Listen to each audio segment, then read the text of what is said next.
This is what happens when you're in a domestic violence and you're trying to get out of that relationship and the motherfucker decides to take everything, including the kids.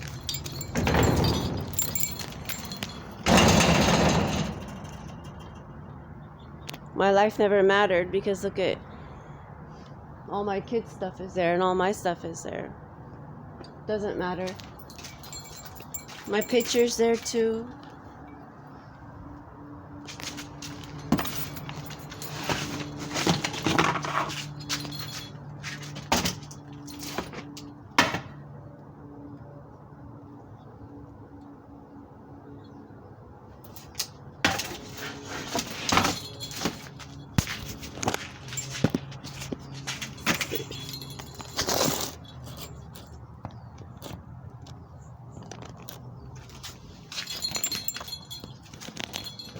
Wow. Who would have thought? Those are your memory boxes that I have there. Your lockers. I don't know where your lockers are at. But your lockers were here. But I don't know where everything else is at. Grandma, I was catching her throwing away some stuff, like my stuff, your baby clothes, some of your baby clothes she was throwing away, your artwork, she threw that away, she threw my paintings away, she threw all my plants away, she was trying to throw your costumes away.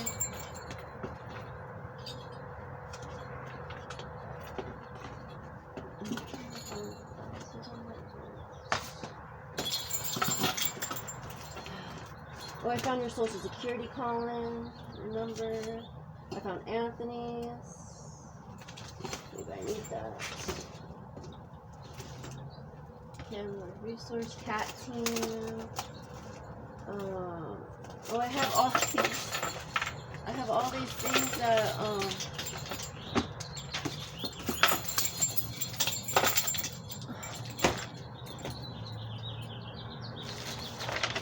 like they even gave me true or false. God doesn't give you more than you can handle. Number 2, if I'm suffering, I must have done something to deserve it. Number 3, forgiveness has its limit. You can't forgive for something wrong you do over and over again. Number 4, evil and pain are part of God's plan of the world. What the fuck is this? Like this, to me, they're putting me in a fucking mental hospital and I don't fucking believe in God and they're forcing me to believe in God and they forced me to take pills that I didn't need to take pills because he fucking made a false claim that I was gonna blow my fucking brains out. No, because I caught him with a fucking teenager. No one fucking believes me. That's fucking disgusting. How can I be a mother and let that fucking happen? That's fucking disgusting. No fucking man is gonna fucking do that shit to me and walk all over me and tell me to hey, take a pill and shut it up. Telling me to believe that I never fucking saw anything. No, I saw something. Now that I caught the motherfucker, they won't take his phone, they won't even search his email or anything. They took away my kids. That's what they did because he fucking lied because they believed him. The truth will come out and look at all these fucking teachers. Now they're running and they blocked me because they're fucking in on that shit too. So Lord Tapia is a fucking rat. He just ratted everybody out. Westminster School District, Westminster City Council. There's no support for domestic violence. There's no support for rape victims. There's no support for children abuse or neglect.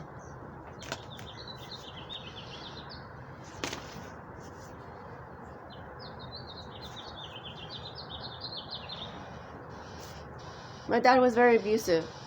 My dad is still here. I still have to put up with my dad's bullshit. And whoever is passed over. I have all this fucking proof and everyone that I need someone to see me. So no one wants to see me? Okay, then fine. Fine. I guess I'll be loud and make a scene. I have to protect myself. I have to do a video camera because I got a lot of people saying You need Jesus and God in your life. That's why you have so much hate and anger. No, I have hate and anger because I have people that go to church and they're not helping me. Where are my kids at? Tell the truth. Why? Why does a grown man need to go and look for sex for a fucking teenager? A teenager doesn't know any better. Where's the parents at? Because the parents are lazy. The parents are too busy having a teacher telling them shit. I didn't want my sons to have a cell phone for reasons, multiple reasons. Because I knew I had bullies after me. All these coaches that I knew in high school, they were fucking with friends that I knew in high school. And now look, the friends have kids now. And now I told the old friends, hey, you better speak up. They blocked me. Now they have kids of their own.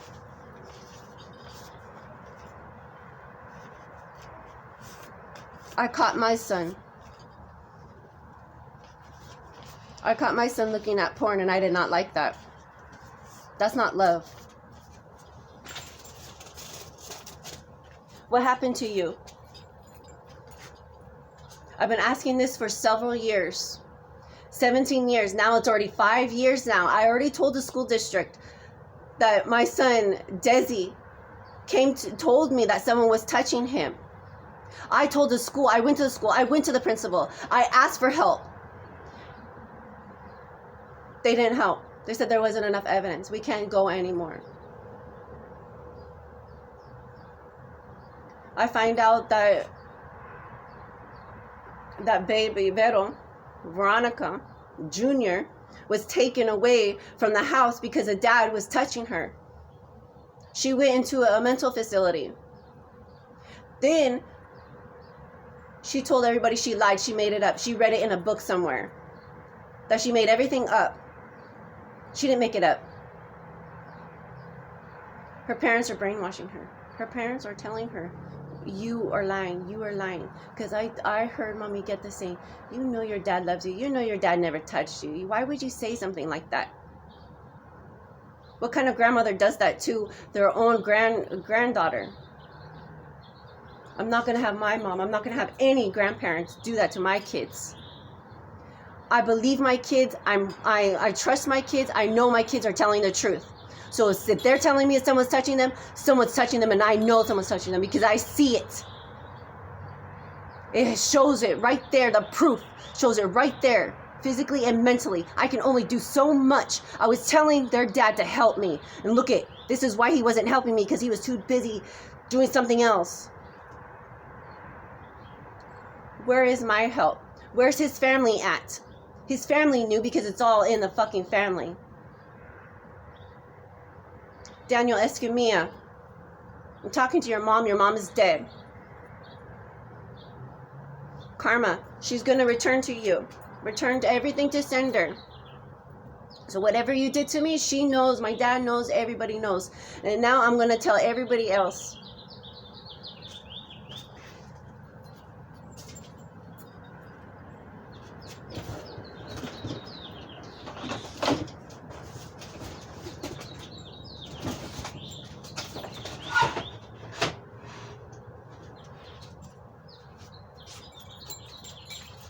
All my work, all my research gone.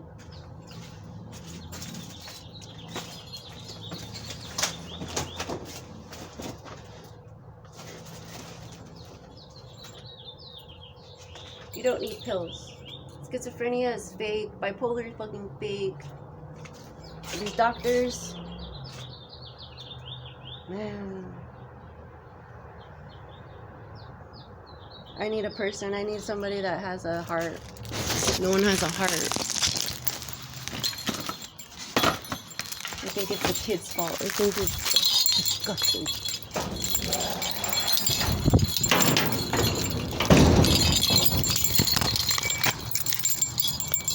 That's why my babysitter got away with touching us.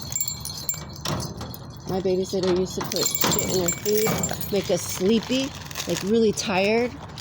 When we would fall asleep, and she would take us one by one in her room and touch us. And sometimes her husband would be there too, laying down on the bed, And he couldn't move because he had a thing on his head because he had brain surgery or neck surgery. So she would put us in the bed and she would lay us down and start touching us. And she would go shh, shh, like that. So then I would just close my eyes really tight and pretend I was never there. And then if I didn't go to sleep, she would put me in a crib. Like a tall crib. And she'd be gone for hours in the bedroom sometimes too. And she would neglect all the other kids. She'd leave the babies in the high chairs for hours, close to each other, and then the babies would start fighting.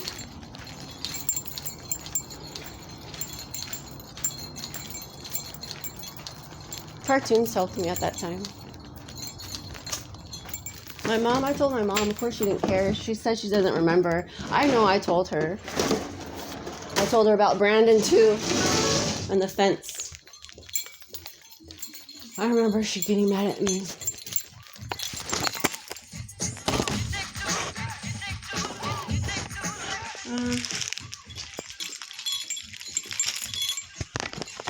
Oh well. That's life. I guess you just have to forget about it. I ain't taking pills though. I know what happened to me. I'm not going to forget about it because it made me who I am today. I just have to learn and grow from it and be like, okay, that happened to me. It sucks, but I can't return that. Hey, fuck, why would I want to? So here I am.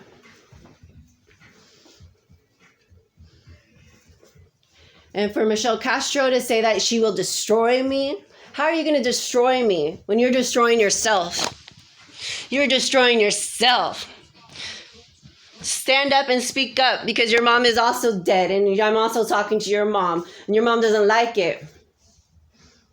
Your mom loved her, your mom, Michelle Castro, your mom loved being a grandma. For all your friends and family, you're destroying yourself. Everybody else too. I've been asking for help. I just need a real person and no one's real to help me out. No one understands. That's not my fault. I told you. I keep telling everybody. I can't help you. I don't know. I don't know because you don't believe in God. You need Jesus in your life. Well, how come you don't ask for Crazy Horse or Sitting Bull, Red Cloud? You don't call on them. You don't ask for them for help with guidance. I don't know a Jesus and God. My grandma's been helping me. My grandma's the one that's been showing me the numbers and jokes and happiness. And my dad showed me music. And my grandma, who showed my dad the music. How did he know how to get there? How did he know?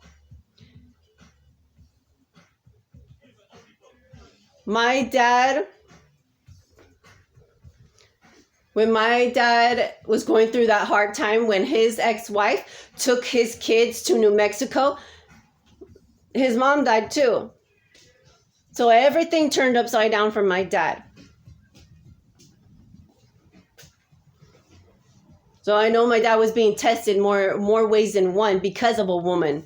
Because of a woman did not like his race. It was known fact that his ex-wife was a racist. My mom was not too keen on Mexicans or Native Americans. She only did the Native American thing because my dad saw money, because my dad was having money coming in. So my mom changed everything to Native American theme in the bedroom. Oh, it's okay for us to know the culture when money comes in.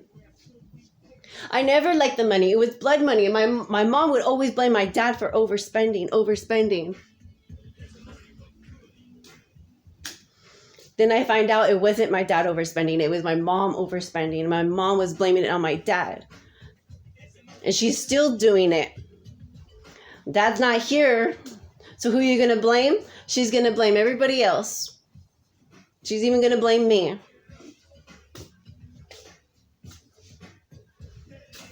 Desi, My offspring, Desi. This is why I didn't want to talk to my mom. This is why you only know her as mom's mom. You don't know her as grandma, because I could not. She hurts me so much, and I couldn't have her hurt you boys like how she was hurting me.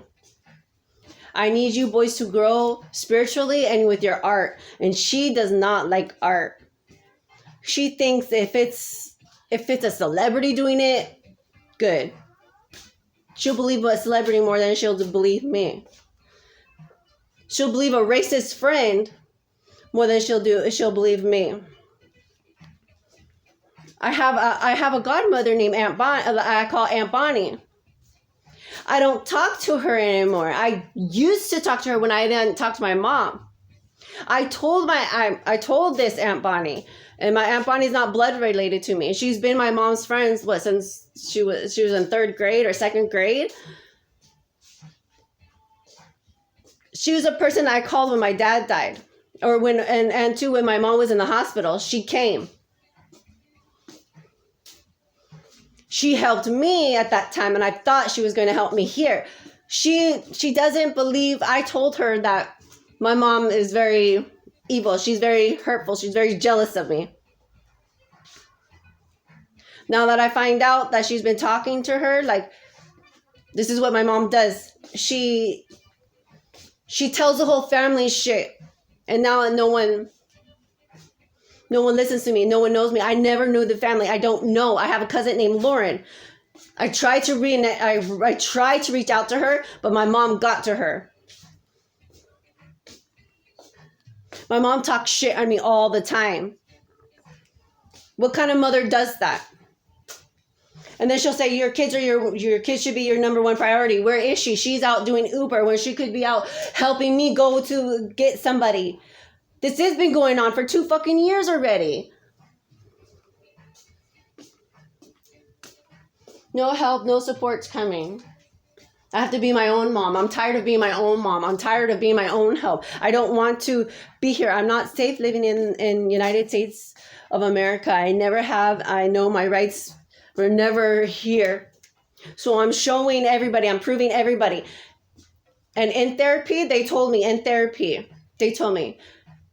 you got to tell everybody. You got to tell your friends, your coworkers, your even domestic violence classes. They told me that, first of all, if I'm going to therapy, I'm going to therapy because I don't have anyone to talk to. So how am I going to reach out to friends or family? That doesn't make sense.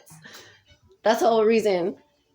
And then and you can see in the therapy, and then since I'm communicating with the dead, it's like, well, then something must be wrong with you. You need to take pills because you must be having so much anxiety and stress. I want my kids. That's the only reason why I'm stressed and have anxiety, because I don't have my kids. Giving back my kids, and I don't need the fucking pills. Investigate something. Listen to the dead. They're still here. How come the dead doesn't have any rights? If anything happens to me, I do not want a funeral. I do not want people going, oh, I wish she could have talked to me anytime. She could have picked up the phone and called me anytime. I hear that all the time. I've been calling. I even have a fucking YouTube out, and still nothing. So if anything happens to me, I was a nobody. So I don't want anyone saying that you're going to catch them.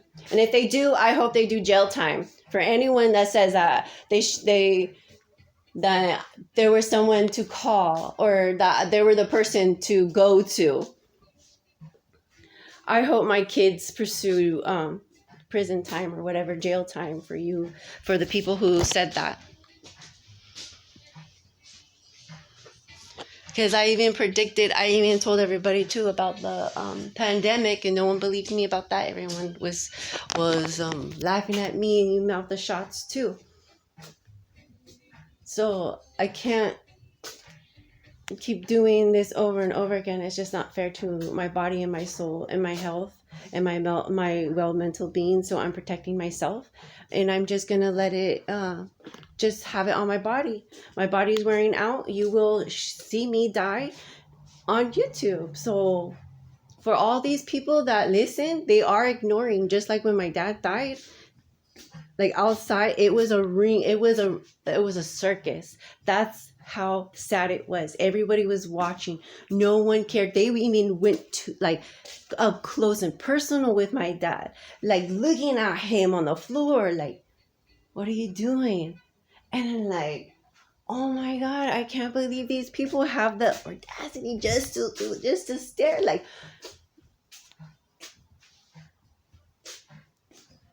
my mom's throwing up. I got my son watching a natural thing happening, a natural death happening, and I'm just trying to understand, like, okay, I got this message, like I've been having this whole conversation this whole time, and now my dad is going and I'm watching him go in front of me, and I have one son in the car sleeping, and I have Anthony right next to me. I couldn't leave him out of my sight. Like, I tried to leave him out. Like, I tried to. All I know is that they're going to take him. That's all I heard. Like, they're watching you. They're watching you. Someone's watching you. Get your kid. Get your kid. Get your kid closer. If he has to watch with you, let him watch with you. And that instinct kicked in. Like, you're right. He needs to see this. Anthony needs to see this. So I can't. That's the moment when people take advantage of you right then and there. Imagine this is all going down, and when there's still evil in the world, and that my son's going to get snatched. Because people love to take advantage of someone that's in a vulnerable state. And I was very vulnerable in that moment in time, and I knew that. So I took my son and I had him right there by the car, on the edge of the car. And I was in front of him. But I knew he could see. He was watching. As long as I was there and I was watching, I knew that I could at least tell him later on why I did that and why I felt it was necessary. And then I had the paramedics yell at me. What are you doing? He doesn't need to see this. Get him out. He's yelling at me. The paramedics are yelling at me. I understand that. I get that. I'm letting him yell at me. I still don't understand. Like, no, you're wrong. Like, I couldn't tell him that in that moment. I just froze. Like, you don't understand. And the paramedics is on my dad, like full on knees on top of my dad, because my dad's a big guy. So you have another grown adult man that has both knees on your dad doing CPR, yelling at you. And I know damn well that I'm talking to my dad still in that state of mind, and my grandma and my grandfather telling me they're getting him, it's okay. And I knew that I had a lot of dead people on my side at that moment in time. So my son Anthony, I know deep down inside you remember that moment. And that moment's going to come back up. And that moment probably comes back up every time you go to sleep and you just don't know it. So my offsprings, that moment in time was for you to remember, for you to be strong. I was very, very alone in that moment in time. And after when Papa died, that's when a lot of people started to follow me, harass me online about my beliefs. I faked the God part for reasons like this, to know who is behind me or not. And I saw a lot of church people now that are very, very religious. Like, they carry the Bible wherever they go. They carry a cross on their neck. They will look into you in your eyes and tell you that they are there. They will pray for you. They're only praying for your downfall.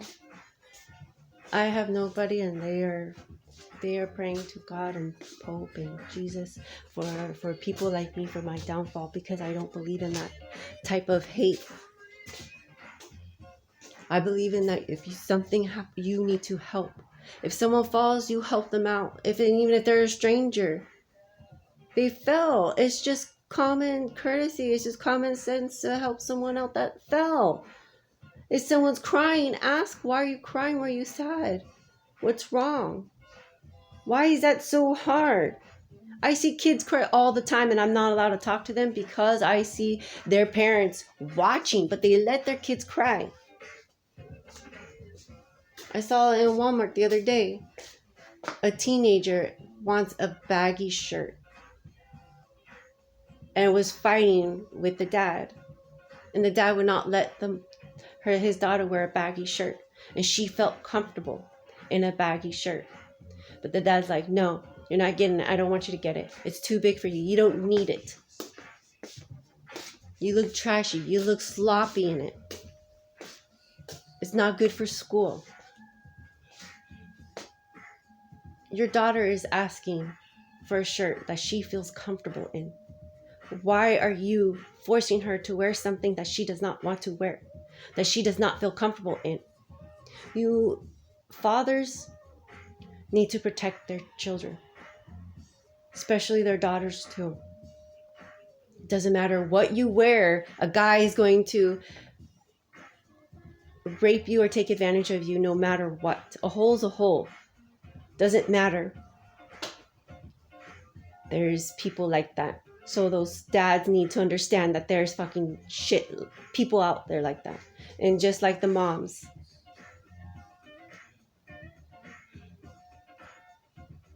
As mothers, we have that power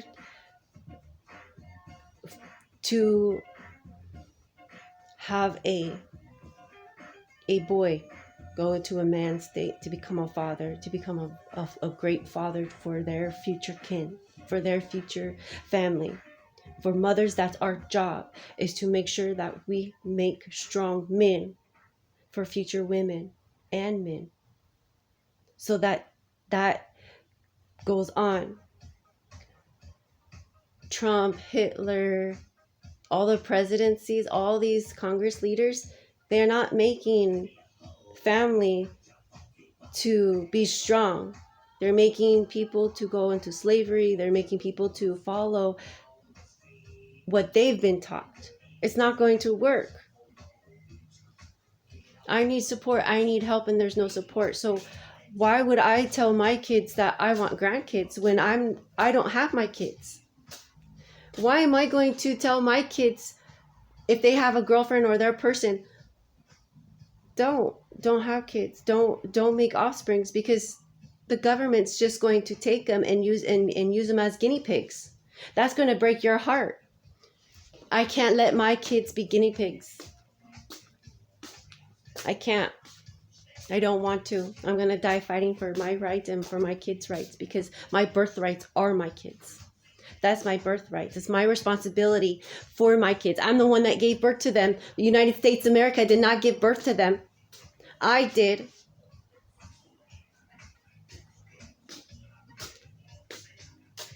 So the universe will speak. The universe